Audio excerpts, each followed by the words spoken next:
Hey guys, this is Anita. Welcome and welcome back to my channel. Today's video is going to be my review of Long Price Quartet series by Daniel Abraham. This has become one of my favorite series, easily top 3 for me, so this is going to be a gush review. It has 4 books, A Shadow in Summer, Betrayal in Winter and Autumn War and The Price of Spring. I first heard about this series in one of the videos of Alan from Library of Alexandria. I noted it down but it wasn't on my priority list to read. But in June, Pete from Ponderings of Pete announced a read-along of this series. So I thought to join for the first book and check it out. It's only around 300 pages and it took me completely by surprise. It doesn't follow any popular fantasy tropes. It doesn't have any quest or it doesn't have a Dark Lord. It focuses mainly on this conflict between two empires, cities of Kaim and Galtic Empire. Cities of Kaim are a group of 14 cities. There is no king. Each city is ruled by Kai and these cities are very rich. They rely on magic for this economic dominance. The magic is provided by this being called Undat. Undats are basically these abstract ideas which are given human form. They are just concepts binded in a human form by poets using set of rules. Each Undat is designed for a specific purpose. For example, one of the cities, Sarakat's trade is cotton industry. So Undat of that city can remove seeds in the cotton with just snap of his fingers. There is no manual labor involved, so time taken to get the product to the market is less. Andats have actual power, but they are just slaves to these poets who bind them. So who are these poets? As I said, each city is ruled by someone called Kai. In order to strengthen the relationship between different cities, these Kai get married to many women, essentially daughters of other cities Kai or the daughters of the other noblemen. So they have many children. So to become next Kai, the sons of the Kai has to kill their brothers. So long-standing son will become the next Kai. So to save these younger sons from all these killings, they send younger children of Kai to poet school.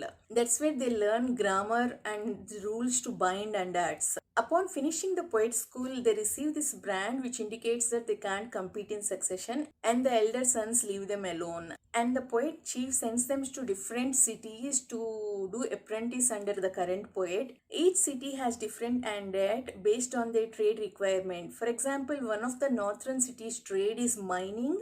So they have this andat called stone made soft. This particular andat can change the texture of the stone. It can create paths in mountains with snap of its fingers so that it's easy to mine. Galtic Empire doesn't have andats. They rely on technology like steam engines, steamboats, and they don't like cities of Kaim to have economic dominance and they can't attack. So they keep looking for weakness.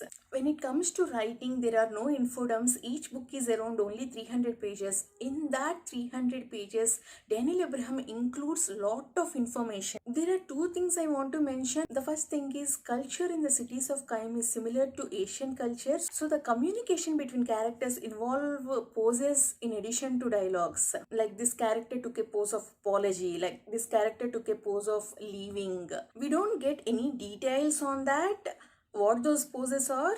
We just get dived into it directly. So I was little lost for the first 5 pages or so, but I quickly connected it to this Chinese periodic drama called Nirvana in Fire. That show also has poses.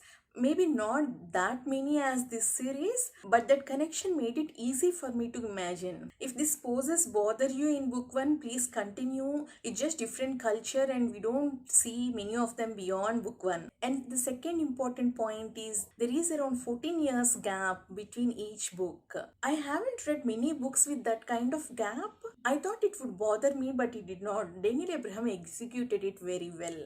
And the next thing I want to talk about is characters. This series has one of the best characters I have ever read. By the end of prologue of the first book, this character called Ota impressed me a lot. I knew he's going to be my favorite. With each book in the series, the characters gets better and better.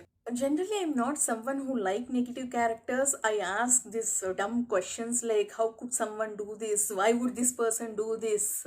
But Daniel Abraham created such a complex character in book 2. For the first time, I understand why this person made those choices. Though Ota and Marty are my favorite characters in book 2, by half point of book 2, my thoughts are invaded by this negative character. It doesn't matter this person is scheming something or playing a victim. I'm totally impressed by this character. And Daniel Abraham wrote phenomenal female characters, and he wrote men who respect women. This series is a masterclass in writing good characters.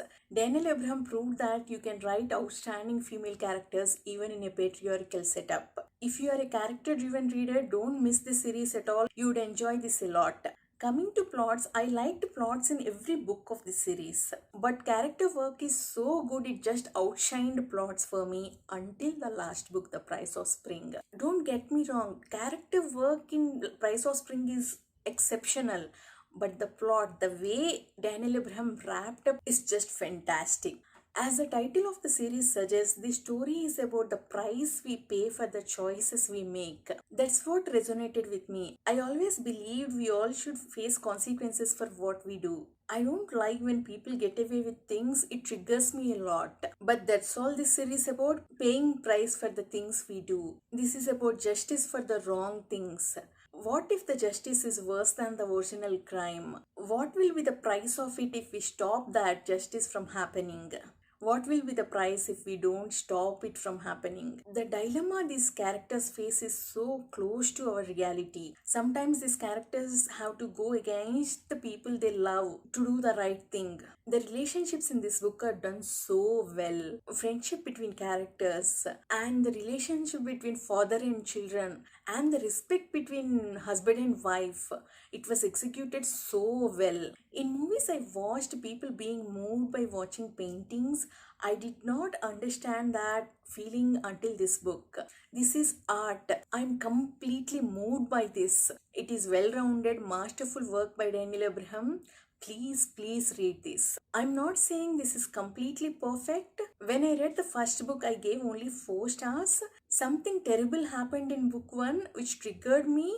When characters go out of their way to find someone innocent to hurt them in order to make their statement, it always triggers me. I cannot see that level of cruelty. So I was very emotional when I finished book 1 and I gave only 4 stars. But after continuing the series and after thinking about it, I understand it better why that was such an important scene. So I think I'll change my rating to 4.75, and book 2 and book 4 are perfect for me. They're 5 stars, but I gave book 3 only 4.5. It is one of the best books I ever read, no doubt about it, but I have problem with choices made by one secondary character. Also in book 3, one negative character is introduced. I understand their motivation, but I did not like the way he achieved it. That's one of the best things in this series. We get all perspectives. We understand why negative characters did certain things. I am glad to have read this series. I'm going to read everything by Daniel Abraham. If you are someone who appreciates well-rounded plots and good character work, please don't miss this series. Please like, comment and subscribe. See you in the next video. Bye-bye.